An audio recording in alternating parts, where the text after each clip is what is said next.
This is Valley Gardens. At one time this was an important public space for the city. Throughout the ages, posh people have promenaded, chaps have played cricket and fisher folk dried their nets. Not anymore.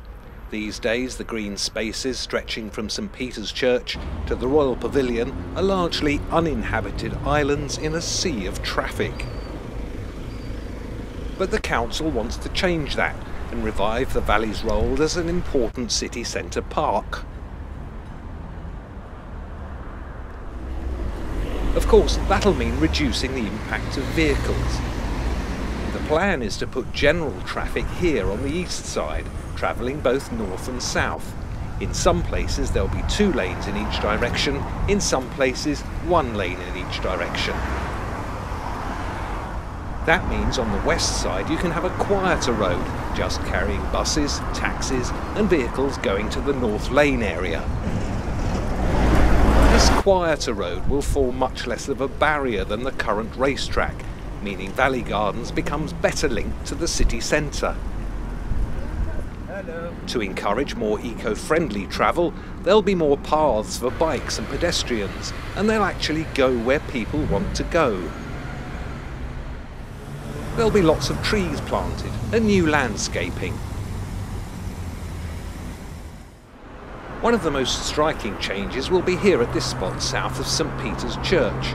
Traffic will no longer come through here.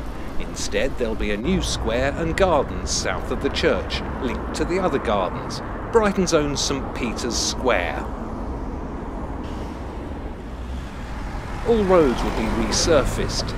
New smart traffic signals will provide better management of queues. The £10 million cost is being met using government grants, which can only be spent on Valley Gardens. What we want to create is a much nicer public open space in the heart of the city, a new park, in other words, that works much better for pedestrians and for cyclists, that provides better linkages east and west. We don't have much public open space in Brighton and Hove, and so I think this is a really important opportunity for us to provide some more. Yeah, I mean, we have hundreds and hundreds of people kind of come through our doors in the week and on a Sunday, but they have to cross very busy roads.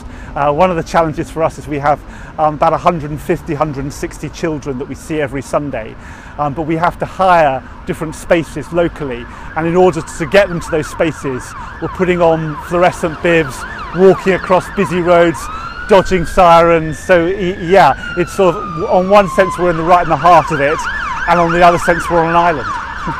I love the idea of a square in front of the church, because I think it'll just create a kind of openness.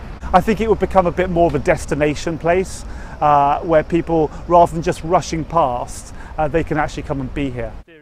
Mark Strong is a local man who also works as a transport consultant. He's been serving as a community representative on the project. I see something that doesn't really fit any function in any way. It's neither a place nor a link. That's a technical terms that we use. The place is a bit underused, there's bare grass, it's just really a place that people walk across, it's not a place that people stay in. So there's a real need to have that green space. It could be a fantastic green space in the centre of the city and actually be used as a green space. And as a transport link, there's too many confusing routes in all directions. It doesn't really fulfil the main through route of going north-south. There's people cutting across, and from a cycling point of view and a walking point of view, it's really substandard. The routes cut across, and up at St Peter's there's some very narrow bits where cyclists have to go through or past a bus stop with some very narrow sections. It's very difficult to get across for pedestrians. There's no safe crossings on the east side as well. And it doesn't really fulfil the bus movements either, because buses have to come in and out of main traffic. So for all sorts of reasons, there's a need to make things better, and it could be so much better. A proper route for all forms of transport, to have a proper defined wide cycle route all the way through, to have good walking routes, to have hard walking routes across. So if you're a person with disabilities or pushing a buggy, you can actually get across the grass, and the buses will have a dedicated route as well through. So hopefully it'll, work to improve all forms of transport through the area and rebalance it a bit in favour of active travel.